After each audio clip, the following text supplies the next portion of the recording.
Hello students, हम यहाँ पे सीबीएसई इकोनॉमिक्स क्लास 11th का स्टैटिस्टिक्स स्टार्ट किया है। हमने स्टैटिस्टिक्स पढ़ रहे हैं और ये पहला वीडियो है स्टैटिस्टिक्स के बारे में। इसके पहले वीडियो में क्लास 11th के हमने इकोनॉमिक्स का बेसिक इंट्रोडक्शन देखा था फिर, और अब हम देख रहे हैं स्टैटिस्टिक्स। तो स्टूडेंट्स एक चीज समझो कि स्टैटिस्टिक्स, आपको पता है स्टैटिस्टिक्स क्या होता है, आप उसको यूज भी करते हैं। इकोनॉमिक टर्म्स में हम डेफिनेटली आगे बढ़ेंगे, लेकिन आज थोड़ी बात करते हैं स्टैटिस्टिक्स। स्टैटिस्टिक्स क्या है? Statistics basically it is a store of quantitative information. देखो, आपको बहुत सारे डेफिनेशंस मिलेंगी, अलग अलग ऑथर्स की, अलग अलग इकोनॉमिक्स की, अलग अलग स्टैटिस्टिशियंस की, मैथमेटिशियंस की, जो लोग अपनी अपनी डेफिनेशंस दे चुके हैं। मुझे ऐसा लगता है पर्सनली कि उनकी डेफिनेशन आपको पढ़नी तो चाहिए, लेकिन आपको वो खुद अपने तरीके से कैसे ध्यान रहता है वो आपके लिए बहुत important. Okay, so statistics see what is this? It is store of a quantitative information. ऐसी कोई चीज जिसके अंदर क्वांटिटेटिव इंफॉर्मेशन स्टोर्ड हो। अब क्वांटिटेटिव इंफॉर्मेशन क्या है? क्वांटिटेटिव इंफॉर्मेशन है कि कोई numerical data, collection of numbers. मतलब एक नॉर्मली लेमैन से आप पूछोगे तो यही बोलेगा ना, मैंने बोला कि मेरी जो सैलरी है वो 1000 रुपीज है। अब ये कोई नहीं, चलो बोलना है तो ज्यादा ही बोलो, मेरी सैलरी 1 लाख हो, ये लेमैन बोलेगा हाँ ये स्टैटिस्टिक्स दिए है। लेकिन आपको ये नहीं समझना है, क्योंकि हर दिया हुआ नंबर स्टैटिस्टिक्स नहीं है। सपोज किसने बोला कि मेरी सैलरी 1000 रुपीज है, ये कोई स्टैटिस्टिक्स थोड़ी हुआ, ये तो नंबर है, तो उसने नंबर दे दिया। इसका करूँ क्या? स्टैटिस्टिक्स सिर्फ नंबर नहीं है। देखो, नंबर के लिए तो बहुत कुछ पढ़ा है, बहुत सारे नंबर्स। स्टैटिस्टिक्स का मतलब है कि उससे कुछ मतलब निकलना चाहिए, कुछ मीनिंग निकलना चाहिए। यदि हम उस डेटा से कुछ रेफर कर सकते हैं, कुछ मीनिंग ले सकते हैं, तो फिर वो स्टैटिस्टिक्स है और वो मेरे कुछ काम का है। ठीक है, तो बेसिक टर्म्स में क्या है? It is store of a quantitative information. There are certain methods. अब जो क्वांटिटेटिव इंफॉर्मेशन यानी कि यदि मैंने बोला कि यार उनकी सैलरी 1000 रुपए की है, तो ये कहीं से पता किया होगा ना, मतलब collection is very important. So there are methods to collect the data. जो डेटा कलेक्ट किया जाता है वो data is a raw data. Raw data मतलब उसको अभी तक फाइन ट्यून नहीं किया गया, वो बस वहां से मार्केट से कहीं से कलेक्ट करके लाए और कलेक्ट करके वो डेटा उन्होंने अपने पास रखा हुआ है। अभी उस पर कोई वर्क नहीं हुआ, उसको प्रॉपर प्रेजेंटेशन नहीं किया, उसको सेग्रीगेट नहीं किया, उसका कुछ इंटरप्रिटेशन या एनालिसिस अभी कुछ भी नहीं किया उन्होंने। अभी तो वो सिर्फ एक डेटा है, बस वो लेके आए हैं। ठीक है, तो कंफ्यूज नहीं होना आपको। जब अब जैसे कितनी भी बड़ी बड़ी कंपनीज है, जो बड़ी कंपनीज ये कोशिश करती हैं कि हमारा प्रोडक्ट मार्केट में कितने लोग खरीदेंगे, उनको डेटा की जरूरत पड़ती है कि भाई लोग कितने हैं जो उस इनकम ग्रुप को बिलोंग करते हैं, उन इनकम ग्रुप को बिलोंग करने वाले लोग कितने परिवार हैं वो भी देखना जरूरी है। ऐसा नहीं कि लोग, मान लो एक घर में 4 लोग भी जॉब करते हैं, किसी और घर में सिर्फ एक ही बंदा काम करता है, तो ऐसा भी हो सकता है। और उसके घर में 6 लोग हो जहाँ एक अकेला बंदा काम करता है, और यहाँ पे हो सकता है कि 4 लोग हैं और 4 लोग जॉब करते हैं, ये भी पॉसिबल है। तो वो डेटा जब तक लोगों को नहीं अवेलेबल होगा, जब तक वो ये नहीं मान के चलेंगे कि ये पर्टिकुलर, फॉर एग्जाम्पल ये एक बार फिर से आप सोचो, यही वाला एग्जाम्पल एक और बार देखो। 4 लोग हैं एक घर में रहते हैं और वो जॉब करते हैं, और एक पड़ोस में एक और घर है जहाँ पे 6 लोग रहते हैं लेकिन जॉब सिर्फ एक ही करते हैं। कंपनी को पता चला कि उस एरिया में 5 लोग जॉब करते हैं। ठीक, तो कंपनी क्या सोचेगी? 5 लोग जॉब करते हैं मतलब मेरा प्रोडक्ट 5 लोग खरीद पाएंगे, फेयर। लेकिन जबकि ऐसा नहीं है, उनका प्रोडक्ट 2 ही लोग खरीद पाएंगे, क्योंकि एक तो इस घर में कोई भी खरीद लेगा तो वो इस पूरे घर के काम आ जाएगा, और दूसरा दूसरे घर वाले। तो ये इंफॉर्मेशन, ये डेटा, ये क्वांटिटेटिव डेटा उनके पास होना बहुत जरूरी है। इसमें आपको एक चीज और बता दूं, ये 2 वर्ड्स होते हैं, एक होता है क्वालिटेटिव, एक होता है क्वांटिटेटिव। क्वांटिटेटिव और क्वालिटेटिव, देखो, क्वांटिटेटिव और क्वालिटेटिव क्या है ये? Quantitative, qualitative. क्वांटिटेटिव जिसको आप काउंट कर सके, उसको आप काउंट कर सके, वो क्वांटिटेटिव। और क्वालिटेटिव, क्वालिटेटिव क्या है? जिसको न्यूमेरिकली नहीं बता रहे, मैं कह रहा हूं कि he is a good boy, he is a bad boy. I like Vivek sir, I don't like Vivek sir, मतलब ये जो like, dislike, good, bad, Sachin is a short player, Ishant Sharma is a tall player. तो जो toll और short ये word है, good और bad ये वर्ड है, यदि मैं इस चीज से किसी की कैरेक्टरिस्टिक बता रहा हूं तो फिर वो क्वालिटेटिव है, मैं उसकी क्वालिटी बता रहा हूं, मैं नंबर नहीं दे रहा। मैं कहूंगा उनकी हाइट 5 फीट 3 इंच है, उसकी हाइट 6 फीट 3 इंच है, तो ये मैं कुछ न्यूमेरिकल कुछ नंबर दे रहा हूँ, 5 फीट 3 इंच, 6 फीट 6 इंच, तो 6 फीट 6 इंच तो होती हो गया, मतलब 6 फीट, ठीक। तो वो क्वांटिटेटिव डेटा है, उसको मैं काउंट कर सकता हूं, फिर लेकिन क्वालिटेटिव डेटा मतलब जहां पे कि उस फीचर की बात हो रही है जिसको मैं न्यूमेरिकली नहीं बता रहा। आपको अपनी मम्मी के हाथ का बनाया हुआ आलू का पराठा कितना अच्छा लगता है? बहुत अच्छा लगता है। तो ये क्वालिटेटिव है कि क्वांटिटेटिव है? ये क्वालिटेटिव है। और क्वांटिटेटिव क्या है? जब आप उसको न्यूमेरिकल कुछ नंबर असाइन करते हैं। लेकिन हम क्या पढ़ रहे हैं? हम तीसरी चीज पढ़ रहे हैं, हम पढ़ रहे हैं स्टैटिस्टिक्स, ठीक है। क्वांटिटेटिव अलग है, स्टैटिस्टिक्स अलग है, याद रखना। स्टैटिस्टिक्स कुछ और है, क्वांटिटेटिव कुछ और है। क्वांटिटेटिव मतलब उसको नंबर असाइन कर दिया, मेरी हाइट 5 फीट 4 इंच है, तो इस डेटा का मैं क्या करूं? आपने नंबर तो दे दिया, क्वांटिटेटिव इंफॉर्मेशन तो दे दी, अब उसका करूं क्या? तो वो स्टैटिस्टिक्स नहीं है। फिर बहुत इंपॉर्टेंट चीज है, सारे नंबर्स क्वांटिटेटिव डेटा तो होते हैं, statistics is all about quantitative data, but all the quantitative data और every quantitative data is not statistics. Statistics has quantitative data but all the quantitative data is not statistics. ये मैंने नहीं कहा, ये मान लोगों ने कहा है, ठीक है। तो स्टैटिस्टिक्स और क्वांटिटेटिव इंफॉर्मेशन दो अलग चीजें, याद रखना। हर नंबर स्टैट्स नहीं होता। तो फिर स्टैट्स क्या होता है? स्टैट्स ऐसा हो सकता है कि मैं कहूं कि आप हमारे 40 फ्रेंड्स हैं और उन 40 फ्रेंड्स का average salary 20,000 rupees per month. अच्छा, ये नाउ दैट मेक सेंस कि I have taken some average, I have given some aggregate of information, now I have made something out of that information. देश में इतनी population है, इसका बस क्या करूं मैं? लेकिन इसके अंदर यदि मैं डिवीजन बताऊंगा कि इस कैटेगरी के इतने, इस कैटेगरी के इतने, तो फिर वो स्टैटिस्टिक्स है, वो मेरे काम का है। Raw data is then fine tuned and systematically presented, data reduction and finally analysed and interpreted. अब आपको ये लग रहा होगा कि यहाँ पे जो मैंने लिखा है वो तो मैंने अपनी लैंग्वेज में लिखा है, किताब की लैंग्वेज में क्यों नहीं लिखा? किताब की लैंग्वेज में इसलिए नहीं लिखा क्योंकि किताब की लैंग्वेज में तो किताब में ऑलरेडी लिखा है, तो आप उसको पढ़ोगे तो आपको पता लगेगा। तो मैं सेम चीजें यहाँ पे पूरा बोर्ड भर के क्या करूं? फिर यहाँ पे मैंने वो लिखा है जो मुझे लगता है कि इसमें से लिखना चाहिए, ठीक है। क्योंकि आप ये वीडियो क्यों देख रहे हैं? आप ये वीडियो इसलिए देख रहे हैं क्योंकि आप वो जानना चाहते हैं जो मैं आपको बताना चाहता हूँ। जो ऑलरेडी लिखा है वो तो आप वैसे ही पढ़ लो, ठीक है। लेकिन इसका मतलब ये नहीं कि पढ़ना नहीं है, पढ़ना तो है। Book reading is very important. कौन सी book? That is up to you, you can read any book, okay. Then data reduction and finally analyse and interpret, मतलब क्या किया?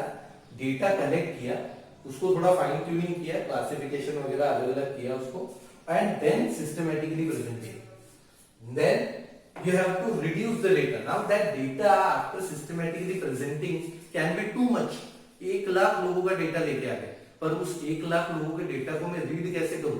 या फिर मैं उससे कुछ मतलब निकालना है तो 1 लाख लोगों के डेटा को पढ़ते हुए मैं कैसे करूंगा? तो फिर मैं क्या करूंगा? मैं उस 1 लाख के डेटा को थोड़ा सा रिड्यूस करूँ, एवरेज निकालूंगा, एग्रीगेट निकालूंगा, कुछ तो करूंगा जिससे कि वो नंबर्स थोड़े छोटे हो जाए, और अब मैं उसको दोबारा से ठीक से इंटरप्रेट कर सकता हूं क्योंकि अब मैंने कुछ एवरेज वगैरह ली। वरना मैं इतने सारे करोड़ों लोगों का, लाखों लोगों का डेटा में कैसे एक साथ रीड करूं, या फिर एक करूंगा तो फिर दूसरा याद नहीं रहेगा। तो इट्स बेटर कि मुझे एवरेज पता है।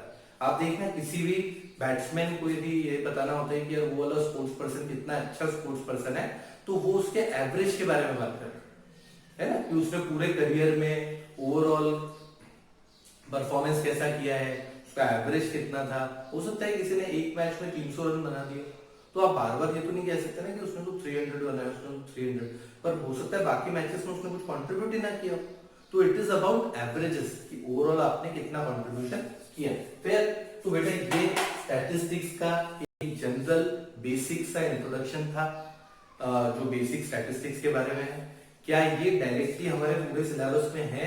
तो ऐसा नहीं है, काफी सारी बातें आपको समझाने के लिए की जाती है। ठीक है, अब देखो स्टैटिस्टिक्स का यहां तक तो ठीक है, collect data, fine tuning, systematically presentation, then data reduction, then analysis and interpretation. थोड़ा बहुत कभी कभी रिक्वायरमेंट के अकॉर्डिंग स्टेप्स आगे पीछे होती है। दीज आर नॉट स्टेप्स, ये कोई स्टेप्स नहीं है, स्टेप्स नीचे लिखिए। ठीक है, ये समझाने के लिए है, समझने के लिए है कि स्टैटिस्टिक्स किस बारे में एक्चुअली, स्टैटिस्टिक्स का एक्चुअल मतलब हमको क्या समझ में आता है, क्या कहते हैं वो ये उसके बारे में। ठीक, फिर then statistics in plural sense और सिंगुलर सेंस या सिंगुलर नाउन क्या है। अब ये थोड़ा सा यहाँ पे किताब की लैंग्वेज यूज की है, ये मैं आपको समझाता हूँ कि क्या है। जब भी हम कभी बात करते हैं स्टैटिस्टिक्स की, तो स्टैटिस्टिक्स को पढ़ने के लिए हमको दोनों टाइप के व्यूज दिए गए। एक व्यू दिया गया प्लूरल व्यू या प्लूरलिस्टिक व्यू, जो ओवरऑल सबको कलेक्टिवली लेने की कोशिश करता है, या फिर उस डेटा या उस क्वांटिटेटिव इंफॉर्मेशन के एग्रीगेट की बात करता है, ओवरऑल सबके। ठीक है, प्लूरल, प्लूरल मतलब ऑल, तो इंक्लूडिंग एवरीथिंग। एवरीथिंग में not be everything in the universe, okay. Everything मतलब ऐसा नहीं कि दुनिया की सारी चीजें, एवरीथिंग मतलब जो भी डेटा आपने कलेक्ट किया है उस डेटा के बारे में सारी चीजें। तो plural sense can be aggregate और एवरेज ऑफ एवरीथिंग। फिर तो देखो क्या है plural sense, information in terms of numbers और न्यूमेरिकल डेटा, ओनली एवरेजेस और एग्रीगेट्स आर कंसीडर्ड। ये कोई इंडिविजुअल डेटा को कंसीडर नहीं करता। डेटा तो नंबर्स के टर्म्स में है, ऑब्वियसली स्टैटिस्टिक्स की बात हो रही है तो नंबर्स और न्यूमेरिकल डेटा तो हो गई, ये तो आपको पता है ऑलरेडी, ऊपर ही पता लगा। लेकिन ये इंपॉर्टेंट है कि एवरेजेस और एग्रीगेट्स कंसीडर होते हैं यहाँ पे। कहां पे? Plural sense. प्लूरल सेंस में एवरेजेस और एग्रीगेट्स ही कंसीडर होते हैं। प्लूरल सेंस में एवरेज और एग्रीगेट ही कंसीडर होते हैं। क्यों? क्यों भाई प्लूरल सेंस में एवरेज और एग्रीगेट ही क्यों कंसीडर करते हैं? क्योंकि इंडिविजुअल डेटा की इंपॉर्टेंस वहां पे उतनी नहीं है। इंडिविजुअल डेटा जो होगा, मैं तो ओवरऑल व्यू देखना चाह रहा हूं, तो जब मैं ओवरऑल देखना चाह रहा हूं तो किसी एक के बारे में बता के तुम मुझे क्या कर लोगे? मुझे उसके बारे में नहीं जानना, मैं तो प्लूरल सेंस में बात कर। आपकी क्लास का एवरेज वेट 60 केजी, अब एवरेज वेट 60 केजी, हमने कहा ये एक बच्चा है इसका वेट तो 90 किलो, ये एक दूसरा बच्चा है तो 40 किलो का ही है। उस एक दो की इंफॉर्मेशन से मुझे कुछ काम नहीं है, मैं तो ओवरऑल बात कर रहा हूं प्लूरल सेंस में। So it is about averages and aggregates. अब एक टॉपिक आता है जिसमें स्टैटिस्टिक्स के फीचर्स होते हैं, वो फीचर्स अभी हम थोड़ी देर बाद या प्रोबेबली यदि वीडियो लंबी हुई तो नेक्स्ट वीडियो में देखेंगे। लेकिन ये स्टैटिस्टिक्स इन प्लूरल सेंस का मतलब क्लियर हुआ क्या? एवरेजेस और एग्रीगेट्स की बात हो रही है, एवरेज निकाल के बात करो, एक दो की बात मत करो। एक फलाना मार्केट एक नहीं, उसकी बात नहीं कर रहे हम, तो एवरेज की बात कर रहे, तभी प्लूरल सेंस में काम। ठीक, ओके। देन ये जो प्लूरल सेंस और एवरेज का लेना देना है, अब डेटा जब कलेक्ट करेंगे तब तो डेफिनेटली इंडिविजुअली कलेक्ट करना पड़ेगा, लेकिन यहां पे बात एवरेजेस की होगी क्योंकि ये प्लूरल सेंस में बात कर रहा है, एग्रीगेट है, पूरा सबकी बात कर रहा है। ये सिर्फ ऐसा नहीं कि कोई एक पर्टिकुलर चीज को लेके बैठ गया बात करने के लिए, तो यहाँ कुछ अलग दूसरे लेवल के मसले आते हैं। प्रोबेबली मैक्रो इकोनॉमिक लेवल पे जो भी इश्यूज डीलिंग होगी वो, या फिर आपको कोई डिसीजन भी लेना है, then overall sense holistic view आप देने की कोशिश करेंगे, तो वो प्लूरल एग्रीगेट। इसको हम अलग से भी देखेंगे, इसलिए टेंशन लेने की बात नहीं है, अभी परेशान मत हो। जहां भी ना समझ आए आप दोबारा इसको इवेंट करके देख सकते। ठीक, okay. Then statistics in plural sense, statistics in singular sense. Singular sense में जब हम कहते हैं तो अब हम ऐसा नहीं कह रहे कि हम किसी एक की बात कर रहे हैं, क्योंकि हमने देखा कि एक की बात कर रहे हैं, 1000 का है, तो इससे तो मेरा कुछ फायदा नहीं। सिंगुलर सेंस में इसका मतलब ये है कि जब हम स्टेप बाय स्टेप कुछ चीजों को कलेक्ट करते हैं, स्टेप बाय स्टेप उसको क्लासिफाई करते हैं, प्रेजेंट करते हैं, एनालिसिस करते हैं, इंटरप्रिटेशन करते हैं क्वांटिटेटिव डेटा का, मतलब यहाँ पे स्टेजेस में काम होता है। जब हम इसको सिंगुलर की तरह देखते हैं, और यही आपके सिलेबस में है। ये जो स्टैटिस्टिक्स इन सिंगुलर सेंस है, यही आपके क्लास 11 के सिलेबस में है। अब आप बोलोगे कि सिर्फ ये सिलेबस में, तो इसके फीचर्स का क्या करेंगे? इसके फीचर्स इसलिए पढ़ेंगे क्योंकि हम यहाँ समझने के लिए पढ़ रहे हैं, ठीक है। ये वाली वीडियोस में क्यों बना रहा हूँ, या ऐसा क्यों हो रहा है कि मैं एक वीडियो के अंदर बहुत सारी चीजें नहीं बता दे रहा? ये वीडियो बनाने के पीछे पर्पस ये है कि ये शांति से एक नॉर्मल क्लास में जैसे पढ़ाया जाता है, मैं वैसे ही यहाँ पे पढ़ा, ठीक है। तो ऐसा नहीं है कि बस सारी इंफॉर्मेशन दे दी अब तुम देखते हो। मैं इसको आपको वन बाय वन बता रहा हूँ। ये जो सिंगुलर नाउन है, ये एक्चुअली आपके सिलेबस का हिस्सा है, जो कि सेकेंड वीडियो के बाद आएगा, ठीक। So it refers to collection, classification, presentation, analysis, interpretation of quantitative data.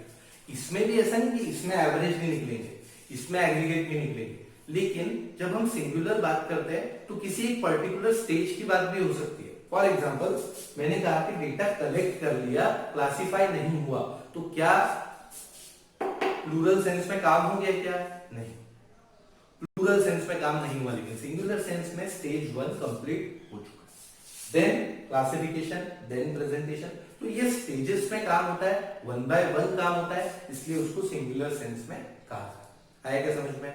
तो अभी हम इसके फीचर्स जरूर देखेंगे। स्टैटिस्टिक्स इन प्लूरल सेंस, उसके फीचर्स हमको देखने ही देखने, और स्टैटिस्टिक्स इन सिंगुलर सेंस उसके आगे स्टार्ट करेंगे। लेकिन आप स्टैटिस्टिक्स को लेके एक चीज दिमाग बनाओ बेटा, देखो ऐसा है, कई सारे बच्चे कॉमर्स में ऐसे हैं जिनका मैथमेटिक्स नहीं है, या फिर जिनको शायद मैथ्स है भी, तो उनको लगता है कि नहीं, थोड़ा डर लगता है मैथ्स या न्यूमेरिकल्स। मैं आपको एक बात बताता हूँ, ये जो सब्जेक्ट है स्टैटिस्टिक्स का, ये मैथ्स, जिस मैथ से कभी कभी कुछ बच्चों को डर लगता है, वैसा वाला नहीं है बेटा। आपको नंबर से डर लगता है तो क्या आप अपनी सैलरी गिनोगे भी नहीं, क्योंकि वो भी नंबर्स। आपको नंबर से डर लगता है तो आप वेट करके सामान खरीदते हो, हाइट मेजर कर, मतलब ये तो सब आप कर रहे हो ना, जनरल मेजरमेंट। तो ये स्टैटिस्टिक्स उतना डिफिकल्ट है नहीं। इस स्टैटिस्टिक्स में फॉर्मूलाज ही फॉर्मूलाज है, और आप इजीली फॉर्मूला अप्लाई करके अपना आंसर निकाल सकते हो, तो बहुत स्कोरिंग है। इसलिए जिनको न्यूमेरिकल से डर लगता है उनको घबराने की जरूरत ही नहीं, क्योंकि यहाँ पे ऐसा कुछ है ही नहीं कि जो आपको बहुत ज्यादा कुछ मेकआउट करना पड़े, या आपको कोई डेरिवेशंस करने हैं, या आपको कोई लॉजिक्स लगाने हैं कि आपको ये करो कि ये करो, ऐसा कुछ भी नहीं है। ना इंटीग्रेशन है, ना डिफरेंशिएशन है, ना कोई कुछ नहीं। ये सिंपल स्टैटिस्टिक्स है, मेजरमेंट है, जो कि आगे बीबीए, एमबीए, बीकॉम हर जगह पे काम आने वाला।